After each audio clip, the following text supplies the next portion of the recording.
It's time for the Lowell Green Show, originating live on blasttheradio.com. Ask your smart speaker to play Blast the Radio. Live video available on Facebook, YouTube, and Twitch. Email Lowell at blasttheradio.com. The number to call or text is 613-413-2217. And now, telling it like it is, here's Lowell Green. Boy, I tell you, it's hard to know where to start today. So much craziness in the world. Our Prime Minister, let's start with him, says, hey, pas de problème, there's no problem.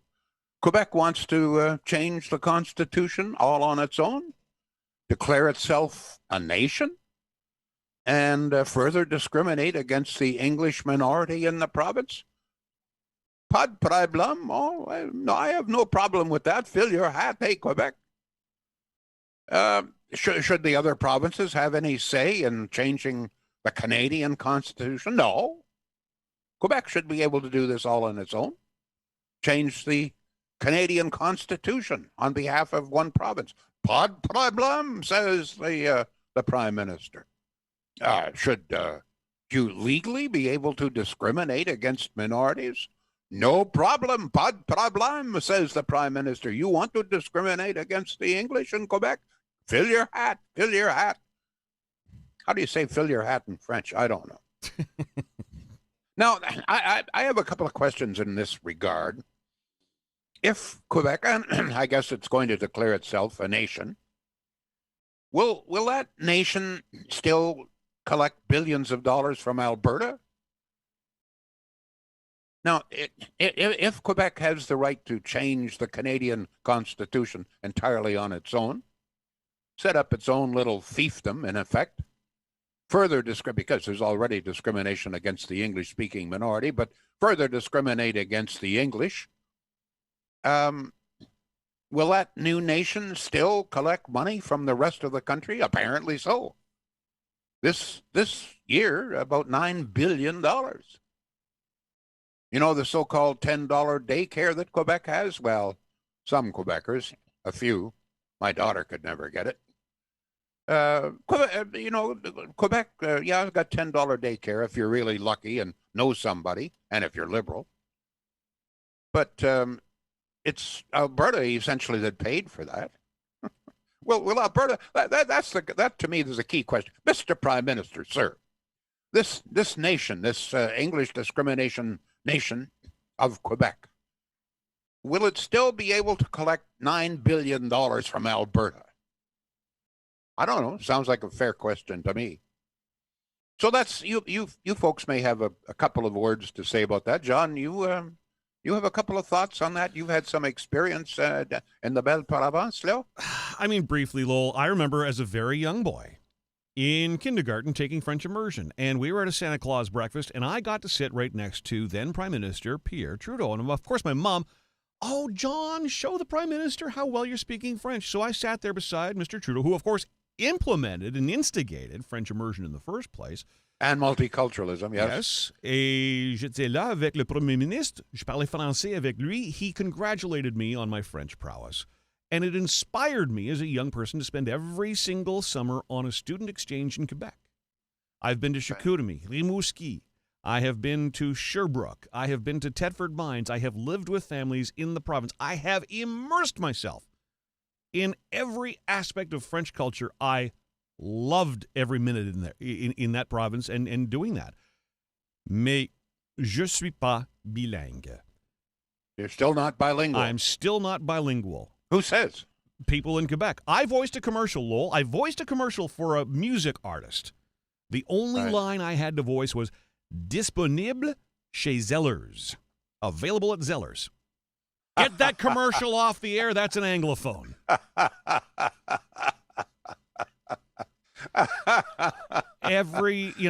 We just keep going back. And I have a question, though. Did Quebec, they've never signed the Constitution. So No. How does this even become a conversation? Aha. I'm lost in that. You have a very good memory. You're right.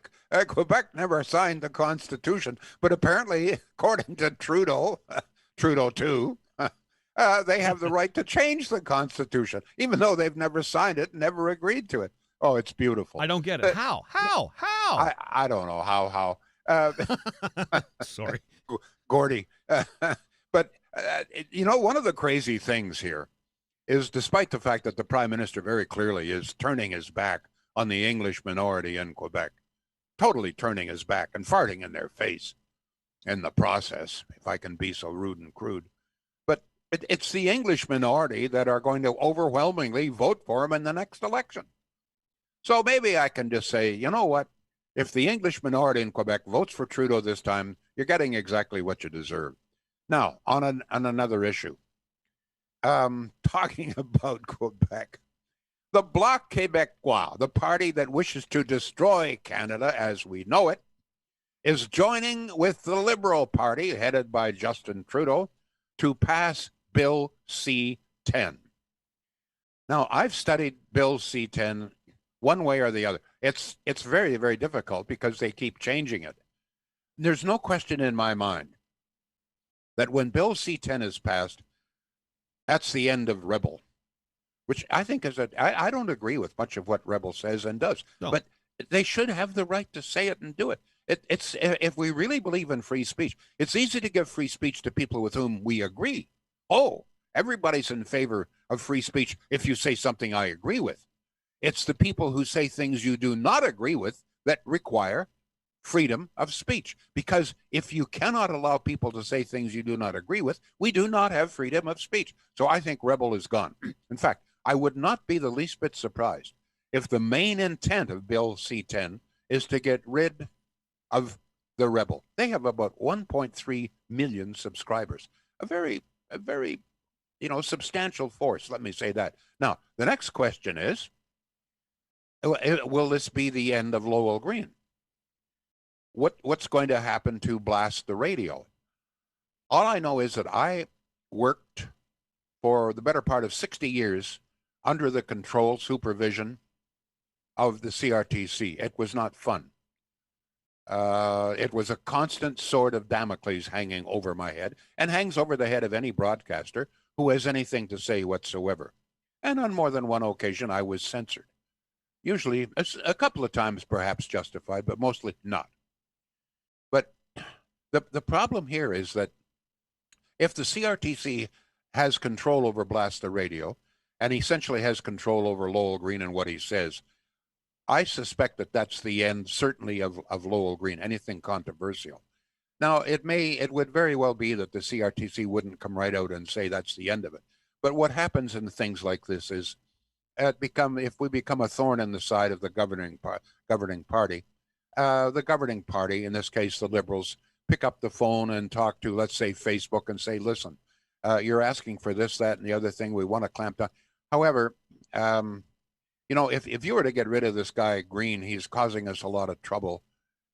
Maybe we could negotiate this. That's the way it works. I know that, and I think most other people know that. So would it be the end of my program? I doubt very much. I have called the Prime Minister a greasy weasel. I doubt very much if after Bill C-10 has passed, I would dare say that. Maybe I would, but it might be the last time. And maybe I shouldn't. But if I can't, it means that my free speech is being restricted for political purposes, right? So anyway, but it seems appropriate to me that here is the party whose sole existence is to break apart Canada, to destroy Canada as we know it. Whether you think they should do it or not, that's irrelevant. The fact is the Bloc Québécois exists for one reason and one reason only, and that is to destroy the Canada as we know it. So it seems appropriate to me that the party that wants to destroy Canada joins with the Liberals to pass Bill C-10, which I think will go a long way towards destroying free speech. What better way to create dissension in the country than pass a bill that curbs free speech? Of course, anything that's going to, rouse the natives, by that I mean just ordinary people, this is to the advantage of the Bloc. The Bloc wants trouble. It wants dissension out there, and Bill C-10 will provide lots of dissension. The Bloc loves it. That's what they want, dissension. So anyhow, they've joined the Bloc Québécois, which wants to destroy Canada has joined with the Liberals to pass a bill which very clearly restricts or will restrict free speech. All right, you may have some thoughts about that. Lines are available. And then we have another issue here. I love this. Liberals, they stick together, eh? Like birds of a feather. Here we have the mayor and apparently a member of city council who obviously have nothing else to do, but they are blaming Doug Ford for the shortage of vaccines in this city. Vaccination bookings for those aged 18 and older began yesterday morning in Ottawa, and guess what? After a couple of hours, 40,000 bookings had been made, and sad to say, we don't have any more bookings available because we don't have any more vaccines. 40,000, that's it. So the mayor is all huffy-puffy, along with, what's his name, Keith Egley. And they say, they're going to contact the province. They don't like the way this is being done. Excuse me.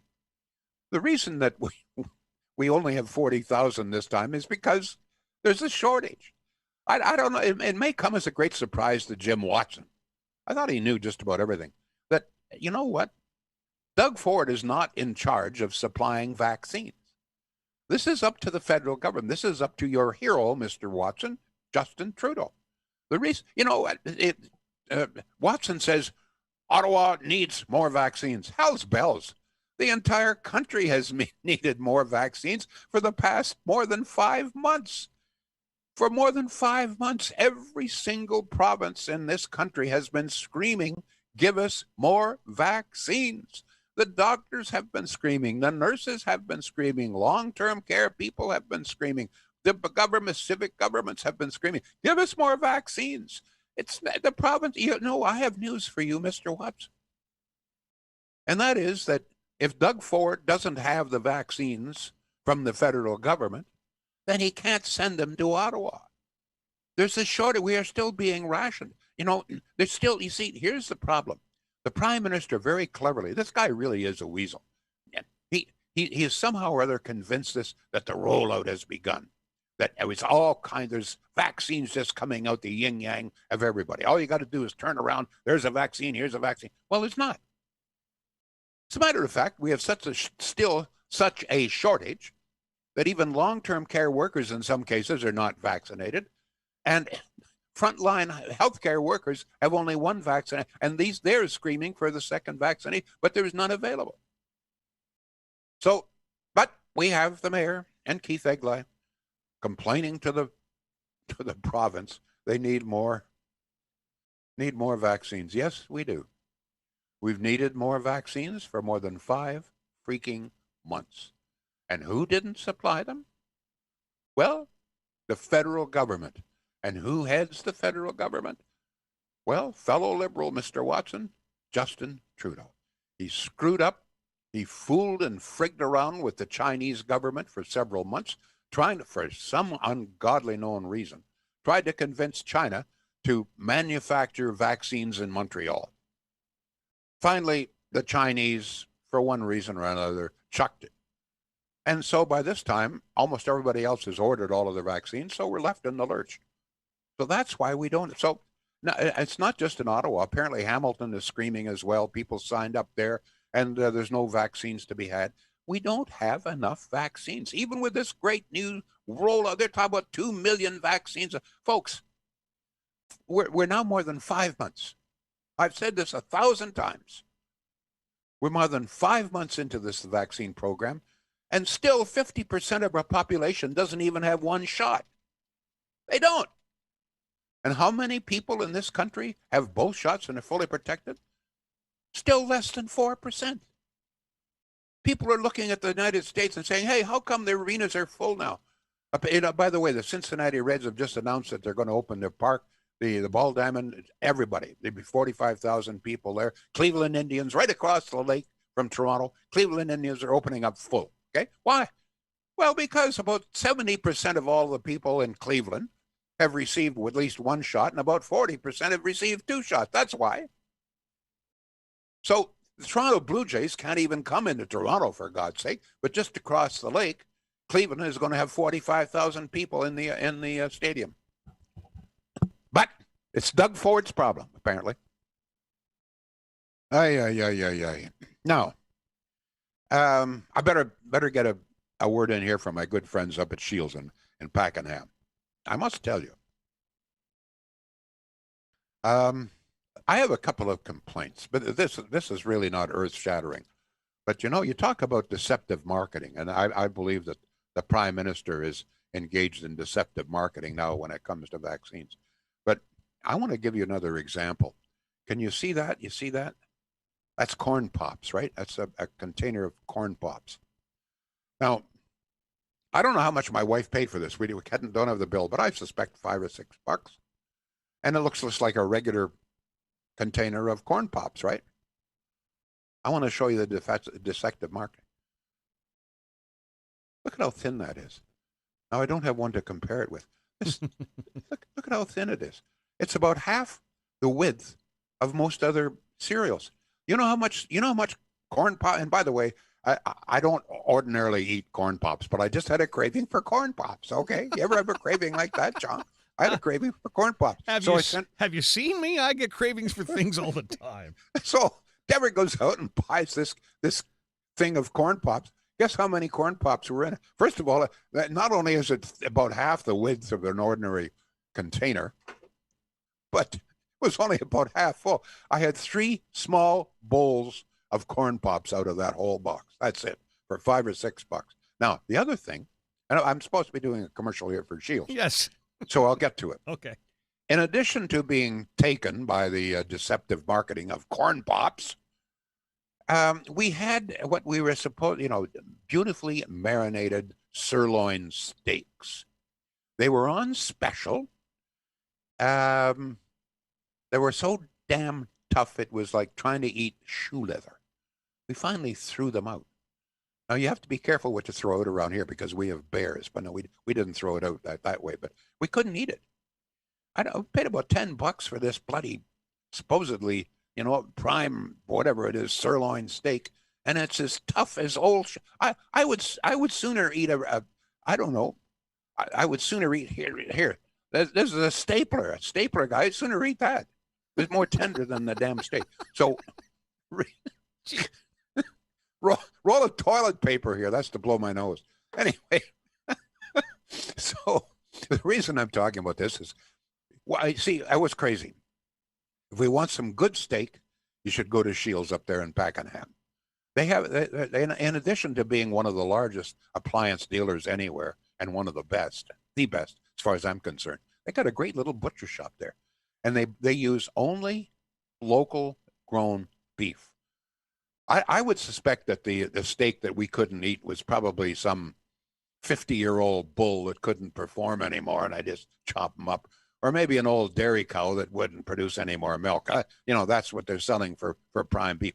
Not at Shields. Not only will they give you a wonderful deal on an appliance and have it delivered to your home in 2 or 3 days, but if you stop in there, you'll get a great deal on steaks. I'm going to tell you, you get a steak from Shields, you're going to be able to eat it. Unlike the one we bought. And now, I don't think they sell corn pops there, thank God. John, that's enough silliness. John, we have some comments here, please. I've missed you, Lowell. I've missed you. Hey, we'd love your calls. 613-413-2217. We're kind of all over the place with a couple of subjects, but here we go. Ann says, seems like every 25 or 30 years, Quebec's special treatment raises its ugly head. Tim says, I left Quebec after living there for 30 years. This is one of the main reasons. The taxes were the other reason. Interesting how this comes up just before an election call. Glenn says Quebec, can have their own notwithstanding constitution. We'll keep ours without them. And he adds, money to Quebec, NFW. No freaking way. Nina says, I have a couple of words, but I can't repeat them or I'll be censored. Anthony says, I'm still wondering why Ford didn't use the notwithstanding clause with respect to the carbon tax. It's an interesting question. Peter says, not sign, no say, but it's a Trudeau, so anything is possible. I think I've lost track of what that was about, Peter. I'm sorry.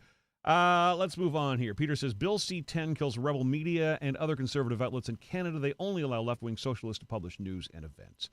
Mike says, Lowell, it's great to know they want to see everyone vaccinated, but is lowering the age to 18 plus so early a good idea? What I don't understand is why don't they wait until all the other people have had a chance to book their appointments first? I mean, a lot of people are not on the computer all day. Why are they opening things up so fast and we still don't have vaccines? Can I'd like to, that's a very good question. Yep. Let me respond to that. I may be wrong, and this is just supposition on my behalf, but I think this idea of opening it up to 18 plus while we're still, as I say, frontline workers are still begging for the second shot. I think it's all part of the marketing campaign on behalf of Trudeau. It makes it appear as if we're being flooded with vaccines. Everybody can get a vaccine, et cetera, et cetera. That's the scenario. That's the portrait being painted here. It's not true, but that's the scenario, and I think that's why it projects the idea that we are a flood with vaccines when we are not. Good question, though. Yes, go ahead, John. Did you see the lineups from Alberta into Montana? Yes. And by the way, now the United States is saying, hey, no more of this, okay? You can't come across. This is not a crucial mission. You cannot come across and get vaccinated. Although apparently they're doing it all the time. Apparently about half of Windsor has gone to Detroit to get their shots there. I mean, why not? Yeah. It's crazy. I would. But you see, sorry, John. Yeah. The appearance still is, if you talk to people, well, things are really looking up. Things are looking up. They just extended the lockdown, for God's sake. It's begun to come down a little bit because we're in a lockdown. But this idea that we're flooded with vaccines is not true.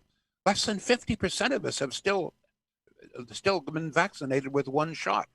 Go ahead, John. Sorry. And then you've got the mayor of Ottawa on one hand complaining, but then saying just over the weekend, hey, how about that? 50% of adults in Ottawa now have their first vaccine. Yay! 5 months. 5 months we've been screaming for vaccines. After 5 months, 50% get their first. In other words, are half vaccinated. But less than 4% of this country is fully vaccinated. It is astonishing. And yet many people still think we are really doing well with the vaccines. Trudeau has done one hell of a great job. Here we are. We're just a flood. No matter where you turn, our vaccines. Yeah, except when you try to get one. Go ahead. No calls, but the phone is working because we got a text, 613-413-2217. Lowell, the real vaccine news comes from Doug Ford. They open up vaccinations to 18 plus, and the feds announce millions of doses to be sent, but the media blames Ford when the province runs out. It's awfully hard to vaccinate people on talk. Anthony says Ford keeps bragging about how many Ontarians have had a shot. And Peter says CP24 this morning said Canada is surpassing the U.S. in dosages on first dose. Trudeau spin, he says. Yeah, we see what happens is if you're giving the first dose and then the second dose, very clearly you're only vaccinating half as many people, right? Because each person's getting 2 shots. So they're using but we are still so far behind the United States. And if you don't believe me, have a look at the stadiums. Have a look at the arenas. I mean, who's wide open without masks? It's not here in Canada, that's for sure. On another issue, because I got another issue here. I have a question for you out there. I know nobody wants to talk to me on the phone. Okay, that's fine. But here's the question. How come Danny Fortin loses his job as head of our vaccine rollout program? He's got his name dragged through the mud, forever disgraced, whether he is guilty or not. All of this is apparently something to do with something he did as a kid about 30 years ago. Okay. So how come Danny Fortin gets run over by a Mack truck or the equivalent thereof? Well, Trudeau, who admitted to, well, he doesn't use the word, but I mean, groping a young lady about 20 years ago, he's excused because he says, well, people experience things differently. So I have to ask you this. If Danny Fortin were to tell us he doesn't remember doing anything inappropriate, but after all, people do experience things differently. If he pled that defense, would we not only let him off the hook, but elect him as prime minister? And if in addition to that, he was running around 15, 20 years ago in blackface, making fun of black people, pretending they're black and like a monkey, would we elect him prime minister? I don't understand. I don't understand how come we've got this double standard. The Prime Minister, I mean, he says he doesn't remember, and yet he apologized, so obviously he did something, right? And the newspaper on the West Coast carried a story about it. But the Trudeau's explanation, which we all accept, oh, yes, it's Trudeau. He's got the lovely hair. He's got the lovely eyebrows. He's got the lovely, lovely eyes. And yes, people experience things differently, except with Danny Fortin. No, no, no, no. Let's turn the dogs loose on Danny Fortin. You know, release the hounds on Danny Fortin. Did some 30 years ago. Rotten. It's rotten. The double standard is rotten. It stinks. So, and we're almost out of time here. Centennial Glass. I'm not going to ramble on about Centennial Glass here. Simply to say that there is nobody in this city that does a better job, more economically, more professionally than Centennial Glass. They've been doing it a long time. Very good reputation. Check out their website, centennialglass.ca. You will see all of the rave reviews that Centennial has got. So, folks, if you've got a project of any kind, and you're not sure, maybe you just like an estimate, give Centennial Glass. They'll give you an estimate, and you'll be very surprised, I think, at how efficient they work. First-rate emergency service, even if it's a small job, screens, mirrors, showers, whatever it is, it's glass, Centennial Glass. Barry is on the line. Okay, wouldn't be a program without Barry. Yes, Barry. Good day, Lowell. Yes, sir. You know, Lowell, I think great minds must think alike because just the other day, after they announced that Denny Fortin was stepping down and being charged or being investigated for the sexual assault from ages ago, that the first thing I thought of, well, how come they're digging up dirt against him when Trudeau can get away with groping? And that was one of my first thoughts, Lowell. And women don't seem to mind. I mean, he is, as you know, we've said this 100 times, that twice as many women as men will vote for Trudeau in the next election and did so in the last election. Women just don't seem to mind. But if Danny Fortin, as I say, I'm not saying that I don't know if he's guilty or not. All I am saying is that very clearly there is a double standard. Danny Fortin is accused or rumored to be accused of something that he did as a kid about 30 years ago. Trudeau apparently did his about 20 years ago. Trudeau is fine. We elect him as prime minister. We don't hold him responsible at all. Danny Fortin, I mean, his reputation is ruined now. Whether he's guilty or not, in the minds of many in this country, you know, he's just a scumbag. It's tragic. It's tragic. Yeah. Maybe he deserves it. But if he deserves it, so does the freaking prime minister. It's the same as Admiral Norman there, Lowell. He gets dragged through court and all this stuff and false accusations, and he had no career left. Very true. Very true. Very true. Thank you, Barry. Good point, sir. Thank you for the call. I have one other point. So now maybe a few more Canadians will begin to see the truth. The real problem in this country isn't homophobia or Islamophobia.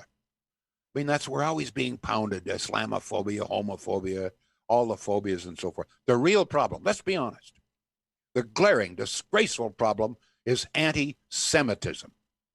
Sad but true. The fact of the matter is, folks, people can parade and did so around our cities these days with signs saying death to Jews, can wave swastikas to celebrate the murder of 6 million Jews, and nobody does a god-darn thing. Oh, there's a couple of commentaries about how bad it is. Thank God for that. But for the most part, that's fine. Death to Jews. I mean, they're only Jews, right? I mean, what the hell? Israel shouldn't be protecting itself. It should just let Hamas. Hamas apparently has 12,000 rockets. And according to a lot of people, including, I guess, large segments of the media, Israel should just sit there and take 12,000 rockets without even trying to stop them. I thought one of the best comments was my old friend John Robson, writing in the Post. He says, quote, "What about kill the Jews don't people understand?" I don't know. Kill the Jews. Signs everywhere. Were they arrested? No. Swastikas. You know what the swastikas represent? The murder of 6 million Jews, children, babies. Okay, it's okay. But the real problem, according to a lot, is Islamophobia. No. Anti-Semitism. Not only the signs and the placards and the flags, but a lot of violence as well, as most Jews in this country will tell you. Anti-Semitism. Sad. Last comment to you, John, here. Yeah, we just got a couple to get through here. Kim says, I would call in, but my frustrations and speech have earned me the reputation for being callous. This whole pandemic fiasco has me jaded, I guess. Kim, we welcome your call anytime. Robert says, Danny Forte made the mistake of praising Ford on his distribution of vaccines. Trudeau felt that was unforgiving. Cheryl says, big reason for the double standard. Trudeau owns the media. Carrie, nice to hear from you. I think that's the first time we've seen you. She says, agree with you, Lowell. Something that happened 30 years ago at university should not be brought up. Deborah adds, the media is spinning the vaccine lie and focusing on the rollout. Money buys positive press. Lynn says our country's in a real sad state. And Cheryl once again chimes in. She says, Israel has every right to defend itself. I would hope so. Thank you all. We will be back. Lowell Green, live on blasttheradio.com. Show info and links at blasttheradio.com/Lowell Green. Can't join us live? Subscribe to the Lowell Green podcast. Available on Apple, Google, Spotify, and more. Or ask your smart speaker to play the Lowell Green podcast. Join us live weekdays at 2 p.m. Eastern on blasttheradio.com.